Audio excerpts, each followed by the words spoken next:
BORTLE here, back from the North American Invitational, Remote Duel Invitational. My goodness. We have here the newest King of Games for 2021. Welcome to the channel, Cesar. How are you, man? So far so good, man. Super excited to be here. Super thankful that, we never thought that we were gonna get this far, but hey, we did it. A lot of people were rooting for you because you're playing like somewhat of a rogue strategy, But overall, I was just surprised that people didn't see their, like back row hate, right? Red reboots, lightning storms, or even if they saw that, they still had a fight against Red Eyes Dark Dragoon. So why did you decide to play this trap heavy strategy, man? So I've been playing Guru since 2017, 2018. Ever since the deck was based around dropping uh Colossus, the strategy that was devised to summon Colossus and then defend Colossus with a bunch of floodgates. Uh, it did catch my attention, and that's when I first built the deck. And ever since, before then, I used to play Draco. I used to play a lot of like trap heavy decks. It's always been like my thing. So how did it feel going into the final round today for day two, man? So the final round today, like the first thing that came through my head is okay, we're here, and then of course Octavio himself. I want to thank him for the match. It was insane. But Octavio's first words were, "Hey, I remember you. You beat me horribly one time, and I have never forgotten it." And I'm like, "Oh, okay." So, man, I did notice past of the couple feature matches that people were reaching out for their app, checking out your Subterror cards. More importantly, the field spell. Man, what were they checking? Like, what were they like deciding to ash it, or what were they checking?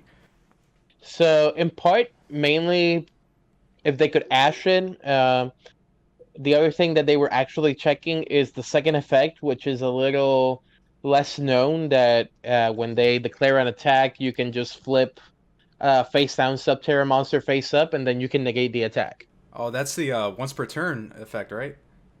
The attack negation, yes. Nice. Well, new King of Games. My goodness. You have any shout outs before we start? I want to shout out my teammates, Got Mill Gaming, especially Carlos Paulo. He gave me a few tips for the deck. Apart from that, I want to shout out the entire Judge community because, of course, Judge family forever. Austin Hollett, who also gave me the same idea. And yeah, and especially I want to shout out the entire Puerto Rico community because I know that Puerto Rico has been going through a tough crisis right now, and for them, remote duels isn't as common as we have it here in the U.S. But with the OTS stores slowly beginning to reopen and everything, hopefully this will cause a revolt, and then all the players can just come back swinging. Nice, very thoughtful. Well, let's begin. 2021 King of Games with the deck profile. All right. So we're gonna start with the monsters real quick. The first monster that we're gonna go ahead and lay out is, of course, the go-to guy from the deck, Subterror Guru. Uh, it's very versatile. Guru, whenever another Subterror card is on the field, becomes a quick effect Book of Moon in terms. So this is actually very versatile against Virtual World because if they reveal and then target another monster, you can just book that monster and it resolves without effect. Apart from that, searching any Subterra card from deck to the hand is very versatile because you can search your negates, you can search your trap, you can search the spell. So it gives you a lot of options. Apart from that, of course, the Omni Negate, Fiendus. This was another card that a lot of people were actually looking at. Fiendus is very versatile because, of course, it's the Omni Negate. You just flip the Subterra monster face down and basically negate the activation and effect of any spell trap or effect. But what some people don't know is that it can actually be done from field too. Oh man, and comboed with Red Eyes Dark Dragoon, that's just insane. Oh no, there's been situations in which sometimes I have another monster on field and I just use Fiendus to resurrect something else, and it becomes an instant Link 2 play into an Anaconda for a Dragoon. Of course, we have the MVP so far for the day, Nemesis Archer, because shuffling everything that Guru puts face down is sort of cool. And then, of course, when she's destroyed, she can bring back from the deck any Subterror, either in face up or face down defense. And then, of course, the MVP hand trap, Dimension Shifter. Oh, you're main decking this. Oh yes, we're main decking D Shifter. So a little secret that I let some people know is I actually engineered this. This deck was actually engineered to fight Virtual World because I actually thought for this event there was going to be a strong VW presence, and there actually was. Yeah. It just happened that I played everything that wasn't VW, Oh man. which was sort of funny. This actually came in clutch against Drytron and against both VW matches, both in round 3 of Swiss and then today in the final. So it was a really good card. And then, of course, we have the Mighty Garnets.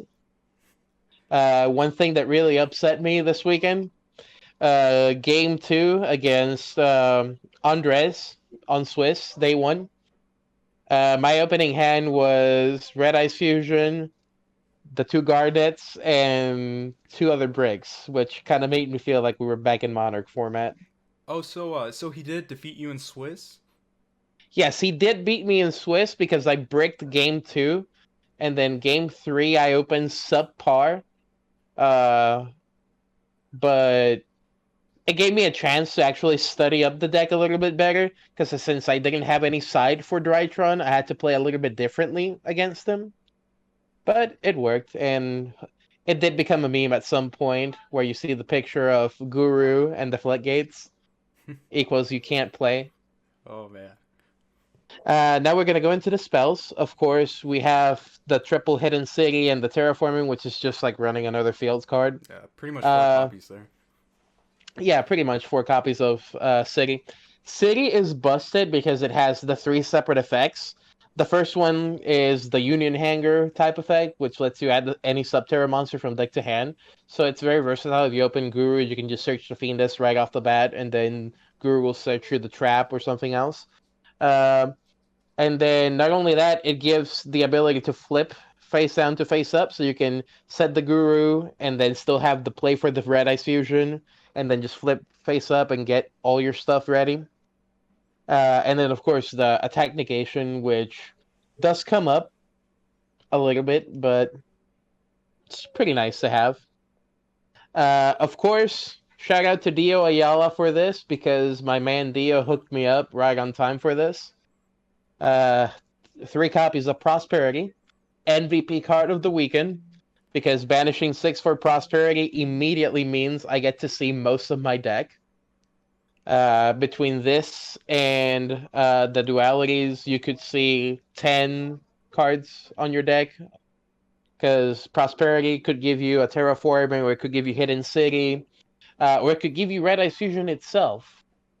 And then a bad hand suddenly becomes a busted hand. Or if you have multiple things that you can already build an established field and you just want to grab that extra floodgate, it'll give you access to the floodgate. So I take it that these are all the pot cards you used for this event? Yes. I was debating whether I could play the random extravagance, but I don't like extravagance on the account that it conflicts with the extra deck. Yeah. And I cannot afford to randomly banish all 3 copies of Dragoon on a hunch. Which it does happen, so. Oh yeah, it happened to me a couple of times. The other thing is Triple Tactics Talons. This was the MVP card on round 2 in the feature match against Dragon Link. Baiting everything out, this being the clutch card so that Abyss could negate it so I could trigger the Red Ice Fusion. Super good. I saw it a couple of times. The draw 2 is really good. Mostly the effect that I was using was to take a monster, or to look at the hand and then shuffle something back.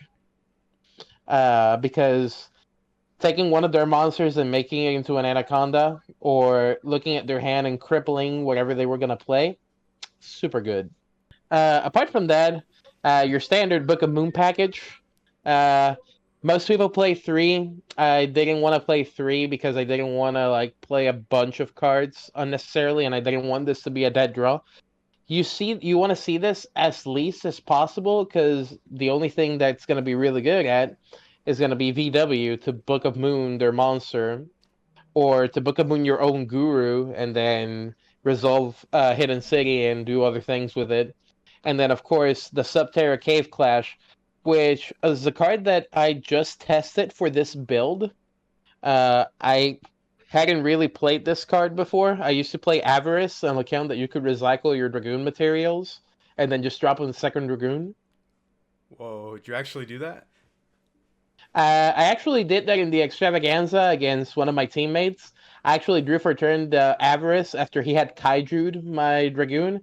So I recycled everything back and then drew Red Ice Fusion and goes like Red Ice Fusion again. Oh man, It happens. it's insane. Uh, but this actually comes really good because this is searchable completely by Guru, and then this actually helps you regulate the Fienduses in your graveyard too. So you can grab Fiendus back from the graveyard. And a lot of people don't know that it actually can grab any generic card. It doesn't have to be a monster. So you can actually grab Final Battle as well with this in case you get Lightning Storm or Feather Dustered. Nice.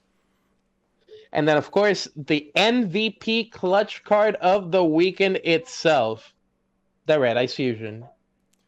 Oh man. Because if you don't see Dragoon, your winning percentage drops hilariously down. Oh yeah, and if you do see it, it's a huge win rate right there. I know, and running 3 copies of Fusion almost guarantees that you're, if not going to see it firsthand, you're eventually going to see it either with pot or drawing it for turn quick. So it does give you a higher chance of popping off and just blowing your opponent out of the water. Oh yeah, and just running prosperity as well. Just excavating 6 cards. That's just crazy. Yeah, because you get a higher chance of seeing the fusion, and prosperity doesn't have the restriction to not let you special. So you see that, just grab it and go for it. Um. Oh, so yeah. Next card, we're going to the traps, so we'll go into double Subterror Final Battle. This card is really good. All 4 effects are busted in it. The first one, adding attack and defense to make a full stat. So Guru and adding attack and defense 3400. He's a super tanker. If you bait out a Dragoon and he doesn't get an attack, just run over. Super easy. Apart from that, it's Book of Moon. It also flips them face up, and the best one to dodge any kind of gamma or any other negate. The 4th effect, Subterror, activated effects cannot be negated this turn. It's super broken. I deeply enjoy it. It's one of my favorite effects to do when I know that they have gamma in hand, because they just suffer with the gamma. Wow. Apart from that, we just have our standard Solemn Brigade package. 3 Judgment, 2 Strike. I was debating on playing Warding as well, because during the first extravaganza, it was actually 2 Judgment, 2 Strike, and 2 Warning. But paying too much life can sometimes do punish you, especially if you're playing against stuff like Prank Hits or VW, where their turns sometimes can lead into a longer turn and you can actually go into time. Yeah. You just want to make sure that you stun them on time and that you avoid having to waste unnecessary life. And of course, Floodgate Central. We have the 2 there can only be ones and the 3 summon limit. Oh, the Summon win limit was button. the MVP. Yeah. Summon limit was, of course, the MVP this weekend with Red Ice Fusion. Whenever summon limit would come up and Dragoon was on field, they couldn't play. They would just lose because Dragoon would pop any 2 monsters that you would summon. And if you tried to negate one of the pops or if you tried to salvage something, Dragoon was always going to come in clutch. And of course, Tikaboo, I expected my mentality, like I said, it was Virtual World, but also Eldritch.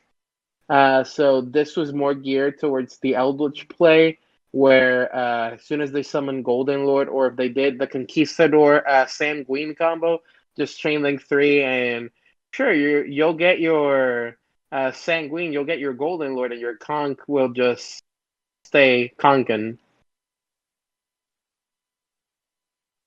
Apart from that, we're gonna go now into the side deck. So that's a perfect 40? 41. We're 41. playing the Okay. Raphael and event. Yeah, we're playing the Raphael and event special. 41 cards. There you go. The only thing that was missing was the upstart. Would have been funny. Oh yeah. So for side deck, of course, Triple Nibiru. Um, VW will do 5 summons easily. Trying to reach VFD. There's nothing better than to see their face when they drop the VFD and I just reveal Nib and they're like, oops. Duster and Lightning Storms. My regret on these is Lightning Storm is a really good card, not gonna lie, but I just wish that they could have been Cosmic Cyclone. Cyclone would have been a much better option. Apart from that, your Ice Dragon Prisons. Getting Ice Dragon Prison isn't fun, so doing it to your opponent isn't fun to them, but it's a hell of a lot of fun to use. Oh yeah. The meme card of the weekend, of course, along with Summon Limit, we have the Mask of Restrict, because Drytron, you're not gonna play. Apart from that, of course, we have your standard Waking the Dragon package, because Triple Waking the Dragon will always come handy, especially when you need to drop them big names so that they can't out your super Legionnaire monster from your extra deck. Were you lucky enough to proc one of those? No, but the next card I did get lucky enough to resolve not once, but twice. Whoa. We got the MVP, Starlight Road. Wow, just in time because they just announced some more Stardust support, man. Oh yeah, 100%. The fun part of all this was resolving this. I resolved it round 3, the third round. Opponent goes like, activate Feather Duster. Okay, train Starlight Road, drop the Stardust, and he goes like, on resolution Chuche, tribute Stardust, negate and destroy. Oh man. So coming in clutch. This was actually really good, especially when you get the back row hate. And then for the extra deck, of course, you have your Link Karibo. If you're playing Dino, and of course they'll token you thinking that it's going to be the end of the world, just link the token off into Link Karibo, everything's good. Waking the Dragon target number 1, and my favorite so far, Boral Sword, because it produces OTKs. Of course, you have the Mega Clops, double copies of Ultimate Falcon. It did come up, not here, but in the Invitational itself, where he Lightning Stormed my back row. It was double Waking the Dragon, and I summoned these. He was playing Drytron, so I started summoning, trying to go into access code, and then he got nipped. Oh man. And the degenerate scheme and all things is that Nip will come, and Nip will stay with the Ultimate Falcon and the Mega Clubs. Now, this one I want to shout out Abraham Rivera, my teammate, because he actually showed me this. He actually did it to someone at the Extravaganza. The Last Warrior from Another Planet. He actually got Waking the Dragon into this, and then he had Dragoon beside this. Wow. So basically, he had protection for the Last Warrior, and his opponent could not play. Elder Entity Ents, just in case they're playing Dogmatica and they reveal Maximus. Joke's on you, I'm going to pop your stuff. Hey, you got the room, man. And then, of course, the Anacondas. And Anaconda makes the gateway for our best friend, the Forbidden Subterror card, because Red Ice Fusion is a Subterror card. Anaconda and Dragoon doesn't come up as much as just shotgunning the fusion, But when it does, your opponent will feel it because usually it's after I stole one of their monsters with talents. Um, I can't say much about Dragoon. Dragoon was basically the MVP. Both every feature match that was seen today on stream did involve Dragoon hitting the field at some point and just wrecking my opponent's dreams. So that actually made me feel real good. Oh, wow. And then, and then the cream of the top, the card that got summoned off of this beauty right here. Of course, your double copies of Stardust Dragon.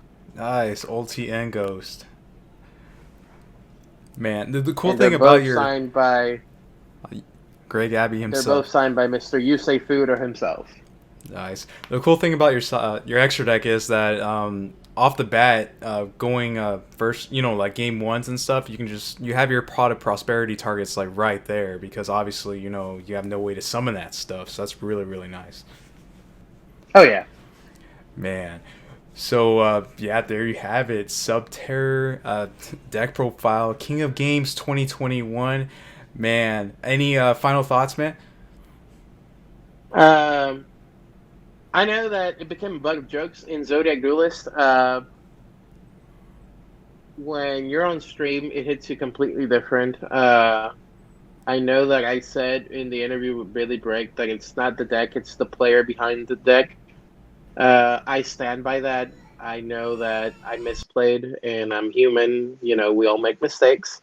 The stream just carries an insane amount of stress. You don't know how it feels until you're actually behind the camera and it's actually going on. I totally agree with you, man. So yeah, that's gonna be it. Thank you so much for being part of the channel, man. And again, congrats on being the second ever King of Games for Remote Duel Invitational. And listeners, No if you're problem. not, Thank you. thank you. And listeners, if you're not a part of BORTLE Nation, sub for BORTLE. It's that easy and it's free. Oh God, yes. BORTLE out.